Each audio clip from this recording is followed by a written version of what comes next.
এই মুহূর্তে যে ব্রেকিং নিউজের দিকে নজর রাখবো, রাজ্যের দিকে দিকে ভোট পরবর্তী হিংসা। দুর্গাপুরে আক্রান্ত সিপিএম, শাসকের নিশানায় সিপিএম এর দুই পোলিং এজেন্ট।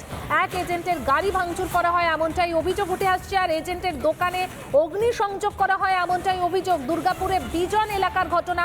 রাজ্যের দিকে দিকে ভোট পরবর্তী হিংসার ঘটনা উঠে আসছে। দুর্গাপুরে আক্রান্ত সিপিএম, শাসকের নিশানায় সিপিএম এর দুই পোলিং এজেন্ট। এক এজেন্টের গাড়ি ভাঙচুর করা হয় এমনটাই অভিযোগ, আর আরেক এজেন্টের দোকানে অগ্নিসংযোগ করা হয় এমনটাই অভিযোগ। দুর্গাপুরে বিজন এলাকার ঘটনা, সেই ছবি এই মুহূর্তে আপনারা দেখতে পাচ্ছেন, কিভাবে গাড়ি ভাঙচুর করা হয়েছে পোলিং এজেন্টের, আর অন্যদিকে দোকানে অগ্নিসংযোগের ফলে ভস্মীভূত পুরো দোকান।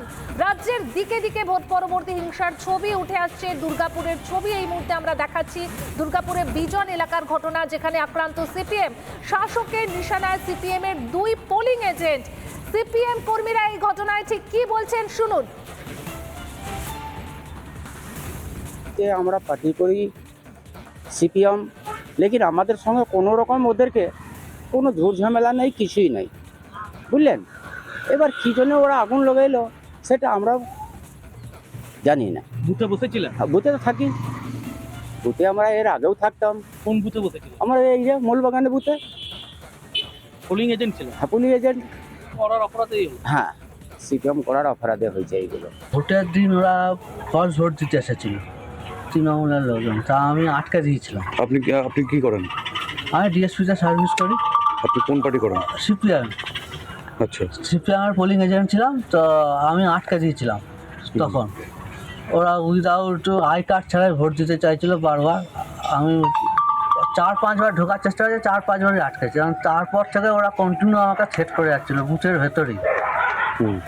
তারপর আমি চিৎকার চেঁচামেচি করার পর সেন্ট্রাল ফোর্স আসে, এসে ওদেরকে বার করে দেয়।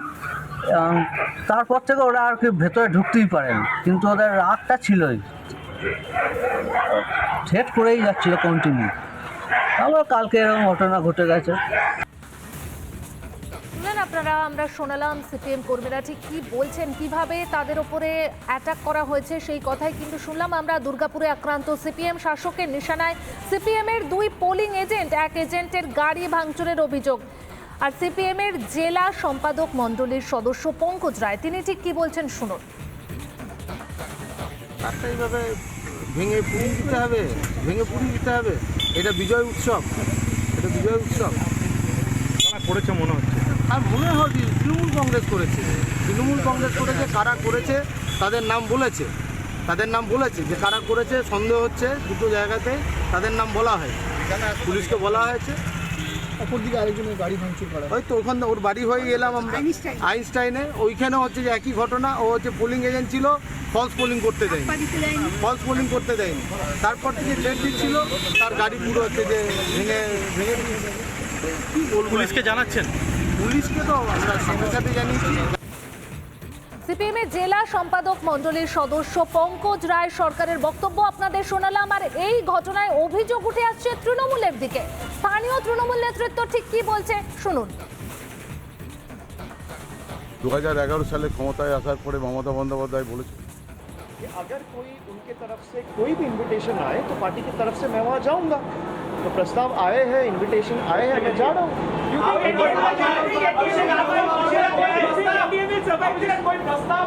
देखिए, आपका सवाल भी आपका जवाब है। 1 महीना पहले यही बीजेपी के लोग आके बंगाल के लोगों को कह रहे थे 30 सीट जिताओ, Didi's government will not survive, Mamata ji का गवर्नमेंट खुश हो जाएगा। अभी आप जितने पत्रकार खड़े हैं, आप मेरे से उल्टा पूछ रहे हैं क्या इंडिया का गवर्नमेंट सर्वाइव करेगा? तो never estimate the power of the ordinary citizen और द कॉमन मैन। आपका सवाल में ही आपका जवाब है।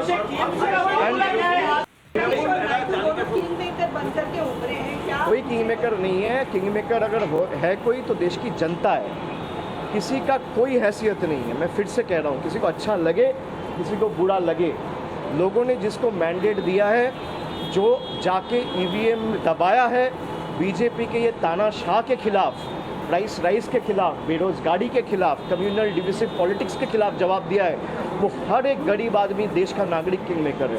कोई आदमी, कोई राजनेता किंग मेकर नहीं है। Sorry, come again. Has the Trinamool thought of a power sharing formula that it can suggest in case the India Alliance is okay? The deliberation has not even started. So let me go meet the people and the relevant stakeholders from different other political parties. And once we come to certain conclusions, I will brief each and every one of you. भाई पहले मिलने दीजिए, क्या प्रस्ताव रहेगा? अकेला तुम वहाँ पे मेरा मीटिंग हो नहीं रहा है. ऐसे बहुत सारे पार्टियाँ हैं जो 2 सीट जीत के आए हैं, वो भी आएंगे. जो 37 सीट जीत के आए हैं, वो भी आएंगे. हम 29 सीट जीते, हम भी जा रहे हैं. एक बार जाने दीजिए, मिलने दीजिए, उसके बाद সময় কথা বলবে, মানুষের উপর ছাড়ুন না. सर ऑलरेडी जानकारी दी गई है कि 8 तारीख को प्रधानमंत्री मोदी जो है स्वेरिंग इन करेंगे, लेकिन अभी तक जो है आगे के नंबर आप पहले उनसे पूछ लीजिए आपकी बार 400 पार का जो नारा है उसका क्या हुआ. पहले पूछ लीजिए, फिर स्वेरिंग इन का पूछना. मैं तो आपका सवाल का जवाब देता हूँ, पर इतना ज़रूर कहूँगा कि बीजेपी का जितना भी भविष्यवाणी है, मैं हर एक बीजेपी का सेंट्रल लीडरशिप को हाथ जोड़ के अनुरोध करूंगा कि भाई बंगाल के हर एक चुनाव में ऐसे प्रेडिक्शंस अब करते रहिए. आप 200 पार कहे तो तृणमूल को 200 पार आया. आपने कहा 30 सीट जीत के आएंगे तो तृणमूल 29 सीट जीत के आया. आप ऐसे प्रेडिक्शन जितना करेंगे वो हमारे पक्ष में मैंडेट आता रहे. मैं उनका हृदय से आभारी हूँ और हर एक बीजेपी का नेता का मैं अभिनंदन करता हूँ.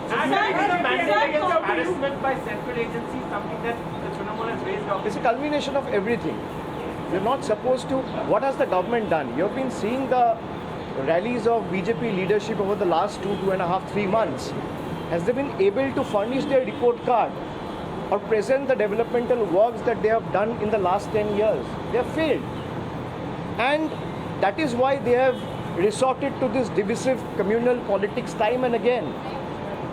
But people have given their mandate. And in a democracy, people has the last word. So I salute and bow before everyone who has uprooted these communal forces and given a befitting reply to these divisive forces, to the people who have only used a section of judiciary, a section of the media, central investigative agencies, institutions like Election Commission of India, paramilitary forces, to oppress, to just, bulldoze and ramroll what they have been wanting to do. And they should learn from yesterday's mandate that in a country and a vast democracy like ours, it's not the leaders or the BJP top brass or the Prime Minister or the Home Minister or any other central minister for that matter who will have the last word. It's the people of the country who have the last word.